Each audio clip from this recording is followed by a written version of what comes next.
സലാം good morning. ഏറ്റവും പ്രധാനമായി അറിയേണ്ടത് ഈ നിപയുമായി ബന്ധപ്പെട്ട ആശ്വാസകരമായ വാർത്തകൾ തന്നെയാണ് വന്നുകൊണ്ടിരിക്കുന്നത്. അതിന്റെ തുടർ പ്രവർത്തനങ്ങൾ അറിയേണ്ടതുണ്ട്. ഒപ്പം തന്നെ എംപോക്സുമായി ബന്ധപ്പെട്ട് ഇന്നിപ്പോൾ അതിന്റെ ഒരു റിസൾട്ട്, യുവാവിന്റെ ഒരു റിസൾട്ട് വരാനുണ്ട്. അതിലൊരു തരത്തിലുള്ള ആശങ്കയില്ല എന്ന് പറയാതിരിക്കാനും കഴിയില്ല. അപ്പോൾ അതുമായി ബന്ധപ്പെട്ടുള്ള വിവരങ്ങൾ കൂടി അറിയേണ്ടതുണ്ട്. ഇന്നിപ്പോൾ വടക്കൻ കേരളത്തിൽ നിന്ന്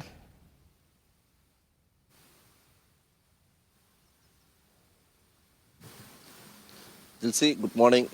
ഈ പറഞ്ഞതുപോലെ നിപയുമായി ബന്ധപ്പെട്ടുള്ള ചില അപ്ഡേഷൻസ് അവസാനമായി പുറത്തു വന്നത് 3 പേരുടെ പരിശോധനാ ഫലം കൂടി പുറത്തു വന്നിട്ടുണ്ട്.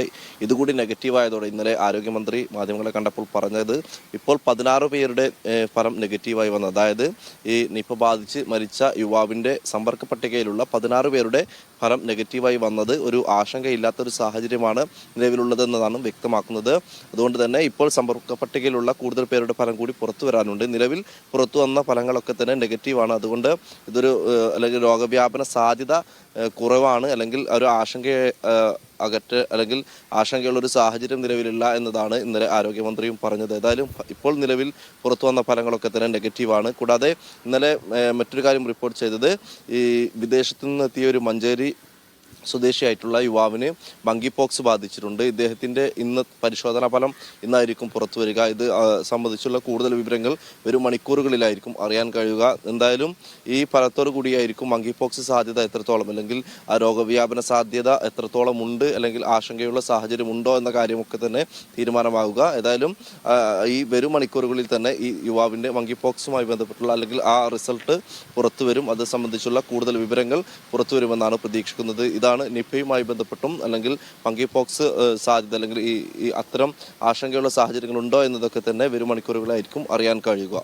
മറ്റൊന്ന്, കോഴിക്കോട് നിന്നുള്ള ചില പരിപാടികളാണ്. കാര്യമായ പരിപാടികൾ എന്ന് പറയുന്നത് ഈ വയനാട്ടിലെ ഒരു പരിപാടിയാണ്. ഒന്ന്, മന്ത്രി വി അബ്ദുറഹ്മാൻ എന്ന് ഉദ്ഘാടനം ചെയ്യുന്ന സമന്വയം തൊഴിൽ രജിസ്ട്രേഷൻ ക്യാമ്പിൻ്റെ ഉദ്ഘാടനമാണ്.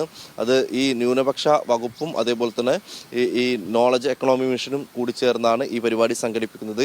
1,00,000 പേർക്ക്, അല്ലെങ്കിൽ ന്യൂനപക്ഷ വിഭാഗത്തിൽപ്പെട്ട 1,00,000 പേർക്ക് തൊഴിൽ നൽകുമെന്നാണ് സർക്കാർ വൃത്തങ്ങളൊക്കെ തന്നെ പറയുന്നത്. ഇത് സംബന്ധിച്ച് OR കേളു അടക്കം പങ്കെടുക്കുന്ന ഒരു പരിപാടിയാണ് കൽപ്പറ്റയിൽ വെച്ച് ഇന്ന് രാവിലെ 10 മണിയോടുകൂടി ആരംഭിക്കുന്നത്. 8:30 തന്നെ യുവാക്കളുടെ രജിസ്ട്രേഷൻ ആരംഭിക്കും. 10:30 ഈ പരിപാടി ഔദ്യോഗികമായ ഉദ്ഘാടനം ചടങ്ങൊക്കെ തന്നെ ആരംഭിക്കുക. ഇതാണ് ഏറ്റവും പ്രധാനപ്പെട്ട ഒരു പരിപാടി എന്ന് പറയുന്നത്. മറ്റ് പരിപാടികൾ ഈ കോഴിക്കോട് ജില്ലയിൽ നടക്കുന്ന ചില പരിപാടികൾ മാത്രമാണ്. ഇത് നടൻ സുധീഷ് പങ്കെടുക്കുന്ന ഒരു ഫിലിം മേക്കിംഗ് വർക്ക്ഷോപ്പ് നടക്കുന്നുണ്ട്. ആ രീതിയിലുള്ള ചില പരിപാടികളും കൂടി കോഴിക്കോട് ജില്ലയിൽ ഉണ്ടാകുന്നുണ്ട്. ഇതൊക്കെ തന്നെയാണ്. ശരി, എന്തായാലും അത്തരം വാർത്തകൾ കൂടി നമുക്ക് കാത്തിരിക്കാം. സലാം, കോഴിക്കോട് നിന്ന് കൂടുതൽ വാർത്തകൾ കൂടെ വരുമെന്ന്. കാരണം